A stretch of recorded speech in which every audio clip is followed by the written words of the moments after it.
Are you thinking of starting your own podcast network? I gotta stop you right there first. If you don't follow the same mistakes that I did, probably I would have prevented at least 50% of the problems that you will incur in your first year. So, shall we?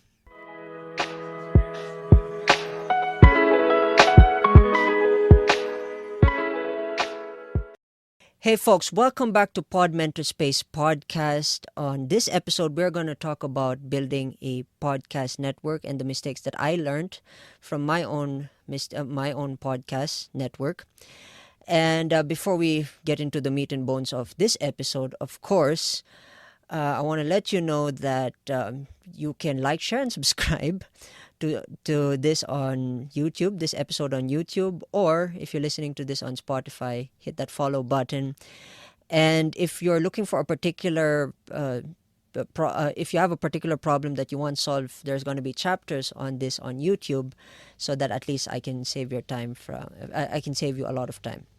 So let's get into the first thing you keep in mind. Of course, I'm referring to my reference here. First thing you have to keep in mind is you have to have a vision for the network. You have to have a long-term vision, because if you don't have a long-term vision for your network, your podcast network, there's a lot of things that you will have to suffer through in order for you to survive in the first 4 or 5 years, because it's like running a business basically. But yeah, having a vision is same as, like I said, running a business. You have to have an idea of what the network, the quality of content, what is the content types that you're going to be producing, and there's a lot of stuff you have to do in order to have that. But before everything else, before you even start to work, you have to have a solid vision. So, short story, I started a podcast network which is called Pipe. Unfortunately, we dissolved on April 2024, which is fairly recent. And to make the long story short, we started this during the pandemic, and supposedly we had a lot of stuff we had in mind for content and all that stuff. But the only thing was, um, it fell apart too quickly because the lack of vision. We always, each year before the end, we had a lot of meetings where we changed the vision every single year, which was, it's already a big red flag when you're changing your vision from year 1 to year 4. It was already a red flag. And but for me, I never considered that I didn't consider that as a red flag at the beginning, but then as I reflect, that was one thing. So point number 2 is start with one niche, and consider, once you have that niche mastered, consider opening it up to a broader audience. So this is a generic explanation from this is a generic advice that I got from, not really it's a specific advice that I got from the founder of Podcast Network Asia, very big network here in the Philippines. And he gave me the advice is start with a niche, and then from there build your tribe, build your community, and that's how you build your network. So it's going from micro to macro, and that's how you start a network. And it was an advice that was given to me, but I disregarded it because of my ambition at that time was too high. I kind of didn't see that, and I think it was a mistake that I should have actually not have ignored. So yeah, starting from there, and then you build it up, and you build a network, you build a community. Once you have a solid community, and then the community has their own podcast similar to yours, then that's when you can consider having them together. Let's say if you're in the fitness space, or the fitness podcast community.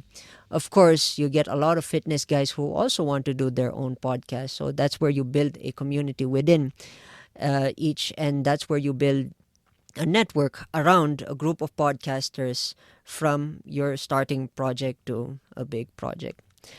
So yeah, that's a thing. And if you want to branch out from, let's say, fitness, you want to branch out from fitness, hybrid fitness, nutrition, or fitness you basically, once you go in a broader topic, it will be much more easier to be creative in terms. But yes, starting with one, opening that up, and you open that channel, then you're a king. So of course, tip number three, this is one thing that I've realized now looking back at it, is that you don't need a super big team to start a podcast network. I've always thought that the bigger the team, the bigger the chances of winning. And I guess I shot myself in the foot in that regard, because when I got people together, I got the best of the best in what they do. Some are so good, but some are just they were there for the sake of being there, and then they disappeared. And it was kind of heartbreaking having a team together, having like 6 7 teams, and then all of a sudden they drop out because their visions didn't align to yours. So it's best to keep it simple as much as possible. If you have a strength and you have a buddy, that's 2 or 3 buddies get together, you're set. Your strengths and weaknesses can compensate for their strengths, and their weaknesses may be your strengths. And I guess 3 to 5 is the suggested, but at least small enough for the communication to be much more easier. Then I guess that sets you. So yeah, and then you can start slowly expanding once you've already crossed the threshold of 5 years, which is survival years. You've already survived the starting years. And tip number 4, this is for you personally as a podcast network owner or CEO or boss. You have to be prepared to be an all-around worker, meaning to say you gotta know what's going on. You gotta know what are the stuff that you're producing. You have to have the legal. If you're taking an acquired talent, you have to have a legal understanding of how to acquire them, how to compensate them for their work. You have to know it all. You don't need to be super genius. To have the general idea in itself is actually something that can set you way more, at least, because at least if you know that there's something that's going on wrong, you can understand it and resolve it in a creative way from where your strengths are. So if it's your weakness, you can utilize your strengths in order to solve it creatively. And at least if you know the jargons and the language, because when you're thinking about, if your network has some kind of legal team or lawyers and all that stuff, of course they'll have to give you jargons and different types of language you don't even know, that you wish it was space talk. You at least know certain small things to understand, okay, this is how you can comprehend. So you have to know a lot. You have to know, if you're doing audio podcast, you need to know what the stuff that you're gonna use. What is the quality? How is the frequency of everything? Social media management, marketing. Again, you have to be generalized in order to you have to have a general knowledge and a general sense of what's going on, so that you're aware and you can resolve it easily, because you are the basic, you're the brain, and you're the backbone of everybody. So you have to hold yourself accountable in learning all this stuff. So tip number 5 is more like a general topic to almost anything in life. Tip number 5 is having the ability to sell. And especially in a podcast network, you have to learn how to sell. What do I mean by that? See, as an owner, as a CEO, as a boss of the podcast network, you will be dealing with a lot of characters. You will be dealing with acquired podcasters. You'll be dealing with editors. You'll be dealing with social media managers. You have to find a way to sell the vision of what you want to do and get it done, and move on to the next plan and to the next plan. So you have to find a way to speak certain languages to other people. That's why it's important to sell. In general, in life, you have to learn how to sell, because if you don't know how to sell, you're gonna you're gonna lag behind. The fact that you have friends is because you sold them on the idea that you are a trustworthy friend. So sales is kind of everything you have to do.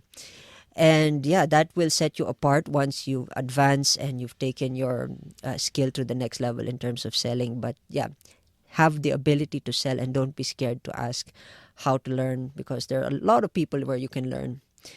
So those are the 5 things that I wish, if I were to start the podcast, And yeah, uh, it was an interesting journey for me. Just a little bit of story time. It was an interesting journey for me starting my network, and unfortunately, as mentioned earlier, my network dissolved in April of 2024. But the long story here is that when I created the podcast, I met a lot of incredible people and incredible talents and incredible skills, and these guys really knew what they're doing, and I still respect them for what they contributed for the network. Unfortunately, it was just that it was hard for me, even for me, to let go of something that you've done for 4 years. It was hard, and when I found out that we had to dissolve, I was actually out of town. So it was even harder to weep because you're in another country and it was a different occasion. So uh, you had to accept it as it is. So the short story was, the Pipe Network was originally known as Orange Juice Network, but it was never published as Orange Juice Network. The story behind that was during the pandemic when I was forming the network, I was such a fan of orange juice. So I said, okay, let's call it Orange Juice Network. A lot of people in my team disagreed. They didn't really like the name, they didn't like the brand. And then we decided to change the name from Orange Juice Network to Pipe Network for a longer thing. Longer acronym of Pipe Network is uh, Philippine Indie Podcast and Entertainment Network. So yeah, we had a lot of stuff. We grew too broad too quick that it was very hard to keep up with the demands because we had independent projects that we were producing as well as we had acquired, and the vision became so blurry that we could not really keep up anymore, and that's the main cause of our reason for dissolving. And in the end, I'm still in touch with the three founding members of the group, and we have another project, but this is a podcast this is a podcast episode, so we're not going to talk about that. So yeah, I hope from the mistakes that I learned on my podcast network, I hope it gave you an idea of how to run a podcast network. And if you're planning to and you want some help, some tips, just let me know. Put it in the comment section because I love to help. That's the reason why we made Pod Mentor. I am willing to help and I love to help, and I'd love to have a conversation with you on that. So if you have any thoughts, questions, and doubts or anything that you want to say that's in your mind, leave them in the comment section. I'll leave a question. I don't know what the question is anymore. And with that in mind, cheers, folks, and I will see you in the next episode.